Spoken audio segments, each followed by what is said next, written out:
I would first like to acknowledge the extraordinary philanthropy of our founder, Chancellor. It's rare anywhere in the world, but particularly in India, for a self-made entrepreneur who didn't inherit the wealth, who worked hard, took tremendous risks to build a software industry, starting at a time when you were not even allowed to buy a computer in India. Okay? And look now where the software industry is in India. Were it not for those pioneers in the 1980s, 1990s, some of whom are on our board, if it weren't for their vision and risk-taking, that India is a place that can lead, because India has the intellectual capital, has turned India into a software exporter, and rescued India from near bankruptcy in the early 90s to now the fifth largest economy in the world. He has committed 85% of his hard-earned wealth to philanthropy with no strings attached. No money gets taken out from the back.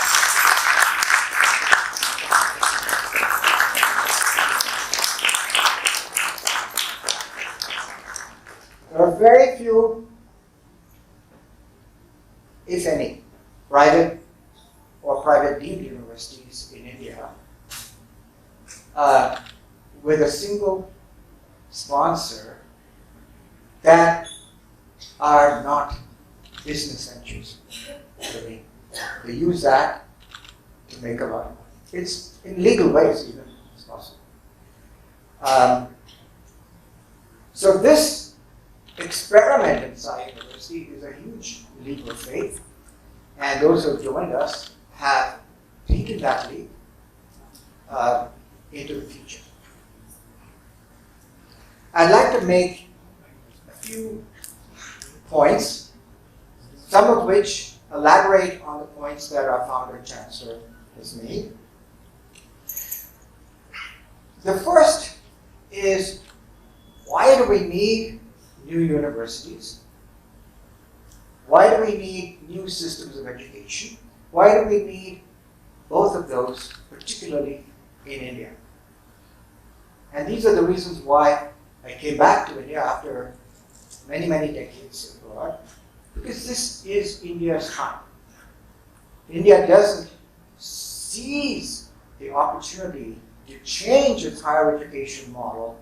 It is not going to be able to prepare the vast numbers of talented young people for a future that is not going to resemble the past. No matter what we as professors or as parents say, this is, take my word for it, take my advice. Unfortunately, their world will not be very much like our world. So how do you prepare students for that?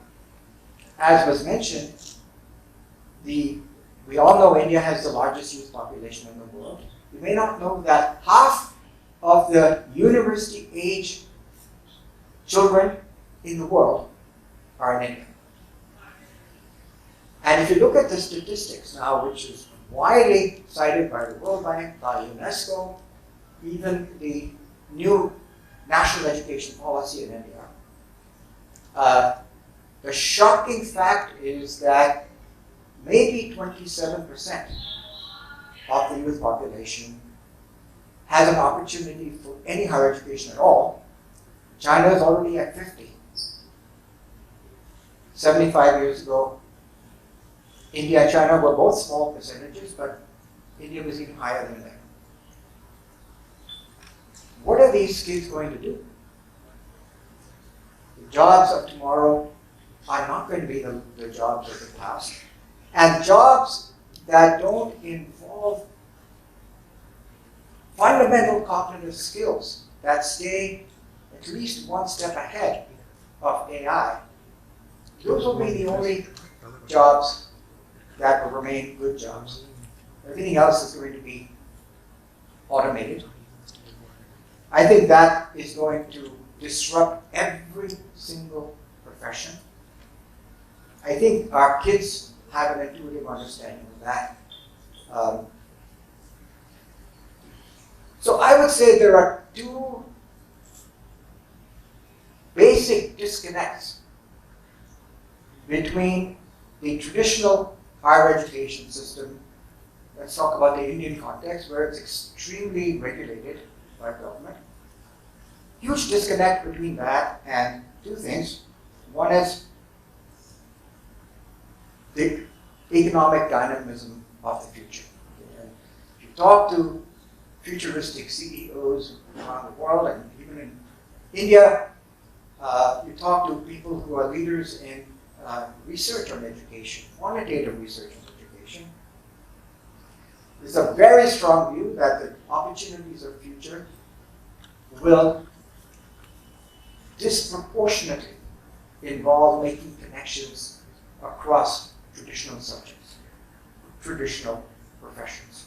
I'm not saying the traditional subjects will go away. Death continues to add rigor, but the future will depend upon new ideas and lateral connections between subjects, between professions, are going to be where this infinite new ground cloud, whether you're an entrepreneur, you're a scientist, you're an artist, combining different things. So that the disconnect between the traditional system, which is based on these very rigid verticals, and the future. And there's a lot of work out there now to demonstrate that. There's also a disconnect between the traditional education model and the tremendous richness and diversity of student talent. So my field is cognitive neuroscience. And I can tell you, no two brains are the same. Now, identical twins will have very, very similar brains, but you put them in different environments and you will see some divergence. No two brains of the 6-7 billion people in the world are the same. So why do we think that creating an education system in which from 9th grade you have to decide, I want to do science and only science, commerce and only commerce, arts and only commerce, doesn't correspond at all to the inherent talent that we have. Now, we had it also in our generation, but this generation, it's their future.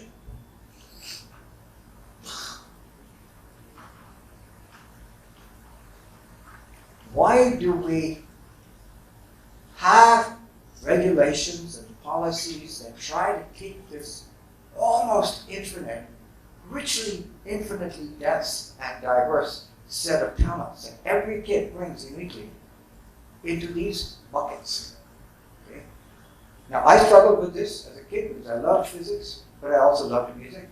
And my parents, okay, you figure it out, but everybody else is saying, you have to stop music. Stop completely. Okay? Yes, do. And I said, no. Now, fortunately, I read about liberal arts in the United States, and I went, why was that not available here? Okay? And I ended up combining them in my research, looking at how music is processed by the brain. And it gave me a tremendous amount of fulfillment to do that. And that's a big topic now in cognitive neuroscience. Why do our students have to make these awful choices? Obviously, you have to prioritize the time you spend. But the way the system is designed on this high stress, mugging for high stakes exams, where you have to abandon other things, does not just do justice to the talent of our youth, but it actually undermines them. It takes motivation and imagination and grinds it into the ground. So one of my slogans, not everybody likes it, but I'll say it anyway, is the goal of education should be to spark the imagination, not stifle it, and liberate the mind, not constrain it. Of course, you have to constrain it because there is such a thing as knowledge, there is such a thing as rigor. That goes without saying. The second point I want to make echoes what the founder chancellor said about our faculty and the curriculum. One of my reasons for being here is very few people ever get the opportunity to build a new faculty and a new curriculum from scratch. It's something I've dreamed of, but never imagined that I would have that opportunity. India, because now it's realized that India needs hundreds of universities like Sai, not just a few, in order to prepare our youth. This is the opportunity to do just that. Start from scratch, from first principles of what does education mean? How do we align our system more with how adolescents, late adolescents, which are undergraduates, actually develop their brain, the kind of exposure they need to get, and work from there, rather than just check all of the boxes of the traditional system. Obviously, we have to check the boxes of the regulatory system. We don't have a choice. But with the new education policy, we're hopeful that there's much more flexibility and breathing room in doing it, and we are pushing the envelope on what might be permitted. The faculty is, if I were to say, my last breath, what are you most proud of in being founding chancellor of Vice Chancellor Sai University, I would say the faculty that we have brought together. They're each one in their own right, and original, but unique, that bring a combination of talents, methods, approaches, ideas at the disposal of students. And I think everybody we asked, including our students, what I've heard from them, is that is cited as one of our great successes today. So thank you, faculty. And the curriculum, which as the founder chancellor mentioned, is unique in India. It's not unique in the United States, but it's still not the usual model where you can, as an undergraduate, you can integrate the arts, sciences, computer science, and law. Particularly in India, where any BTech, be it computer science or anything else, is most often taught in a standalone institute of technology or engineering, okay? Where they might have a little humanities and social sciences, just maybe with good intentions, but it's not part of the foundation. In most law schools in India, law is a standalone or a extremely autonomous school, okay? School of law. And that structure served very well in the times when these were set up, but it's very difficult for me to imagine that most students who get a BTech in computer science or data science, in the course of their careers, are going to use only what they've learned technically in those courses. In fact, it's a guarantee, and the employers are telling us that. Even the Indian CEOs are telling us, what are you people doing in higher education? You are sending us people. There's a huge demand for technical workers in the IT sector. Most of the people you send me, we are no useful. No useful whatsoever. And as Chancellor mentioned, in 10 years, basic coding, which is most of the jobs, coding in Python, coding in C++, whatever it is going to be done by the computers themselves. Okay?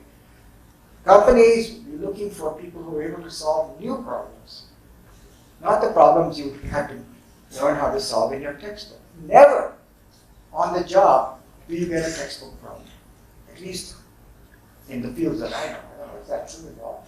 It's a textbook problem that ChatGPT will give you answer in 5 milliseconds. Okay? Don't need to pay a lawyer and have 5 years of training.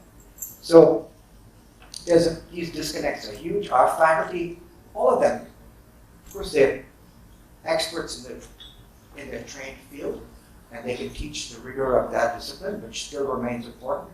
But they're also, you can just see from the way they interact informally and talk to each other, interested in what the others are doing and trying to find connections.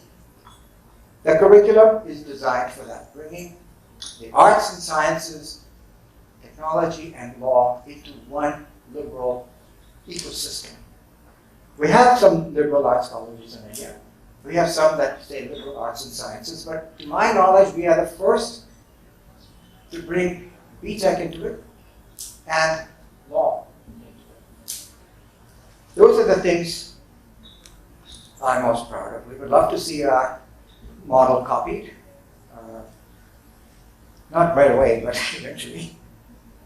Another unique thing is our unique interdisciplinary. Well, we've talked about the unique interdisciplinary model. So we'll move on to the next, which is a unique model of international hybrid engagement. This is difficult, as probably it's very difficult to explain. But when we've done feedback from our students, they seem to resonate to that.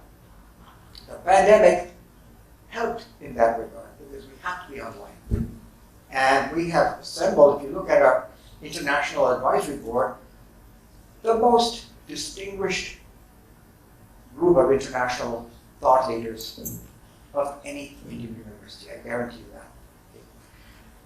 Not only are there just names on the website, but many of them have the humility, the affinity to what's happening in India, the desire to offer their services, and the passion to work with even undergraduates, even first-year students. So we have John Mitchell, famous computer scientist at Stanford, used to be the head of the computer science department, used to be vice provost of Stanford, in charge of teaching and learning, and has been involved in spinning off so many companies from Stanford into Silicon Valley. You would have heard of many of them from his students. But very humble, he was here meeting with our students and faculty for 2 weeks in January. But even before the end of the pandemic allowed for travel, we would beam him into classes, and he would teach classes on certain topics like blockchain, which is his area. And we had students, Sai students from all 3 schools sitting in on those, because they all realized blockchain is going to be the platform. Every single transaction, every single contract in law, I believe, every single financial transaction, deal, even storing your academic records, will be on blockchain systems. And anybody who doesn't understand how that changes the way you have to think about contracts or transactions will fail, because that will be the paradigm. It will be like not knowing how to use the internet today. So he talked about that, and he had our students, and he brought Stanford undergraduates into the same class. So Sai University first-year students got to interact with Stanford University students, and they broke up into discussion groups. One was on blockchain and finance, one was on blockchain and healthcare as well. Will be completely blockchain encoded, maintains the privacy of your data, maintains the integrity of your data, it's tamper-proof, and you can authorize your records, integrated records, to be sent to any doctor you want in the world in a millisecond, just getting an OTP. Even in the arts, humanities. There is no escaping the digital revolution. Okay?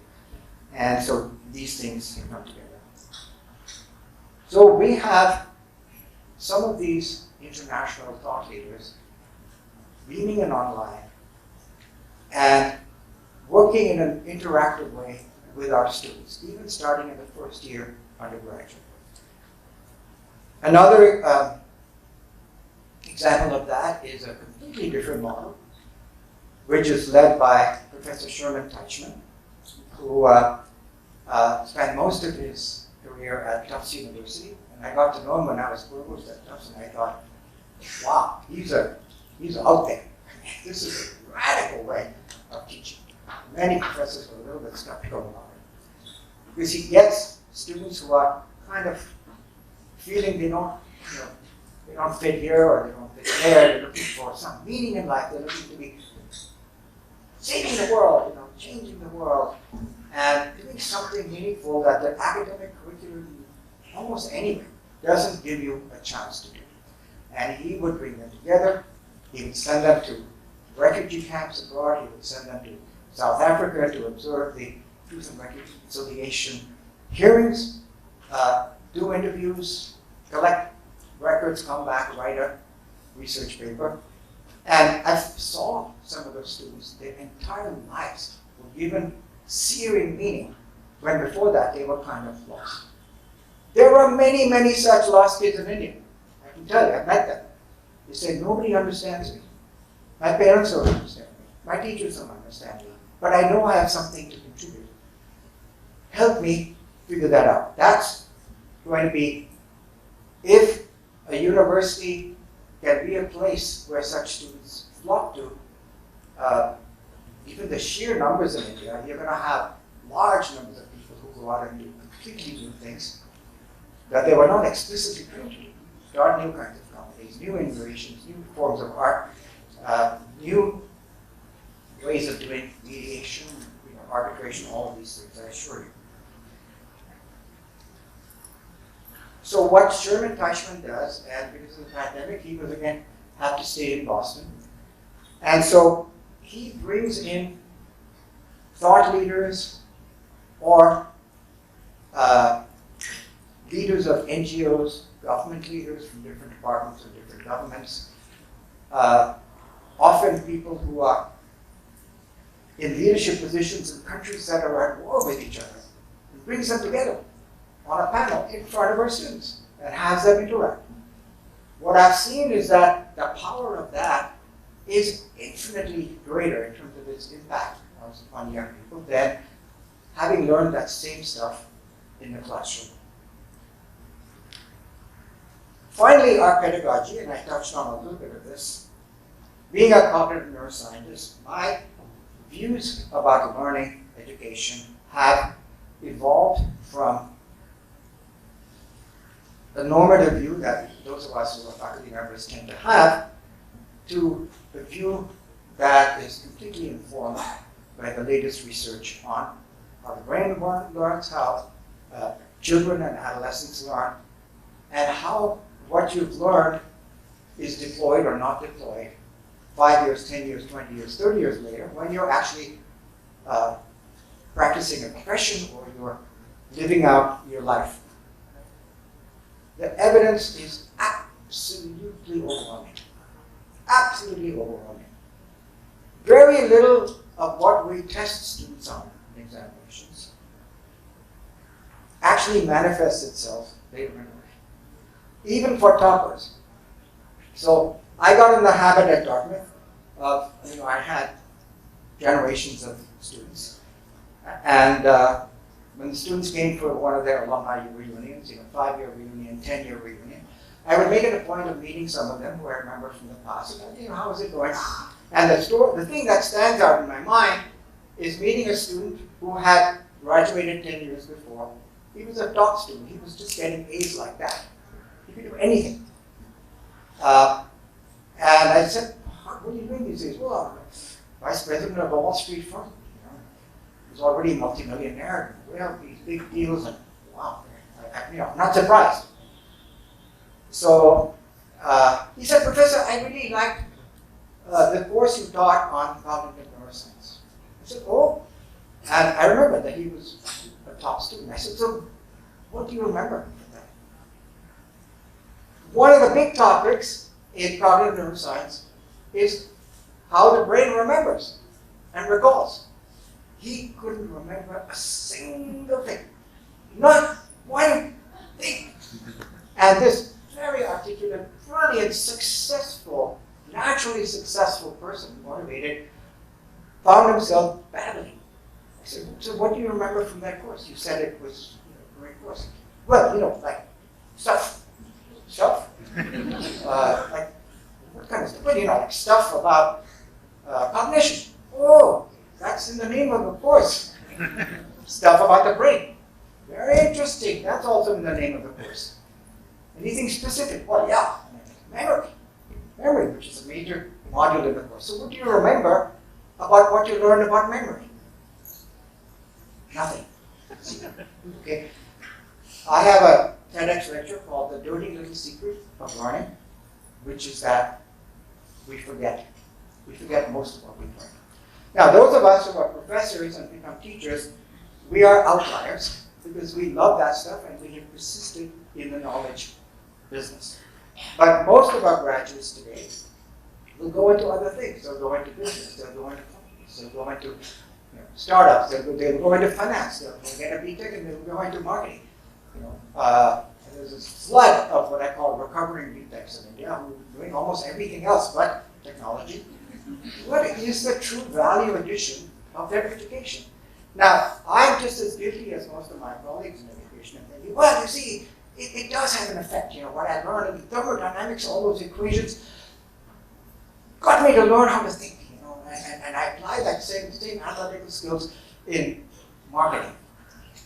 We actually believe our own rhetoric. I don't believe it anymore because I look at the data. The data says absolute nonsense.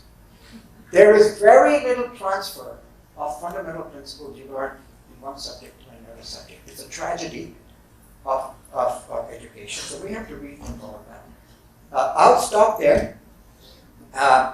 Any teacher and professor can go on forever. Have I gone over my time? Thank you all very much.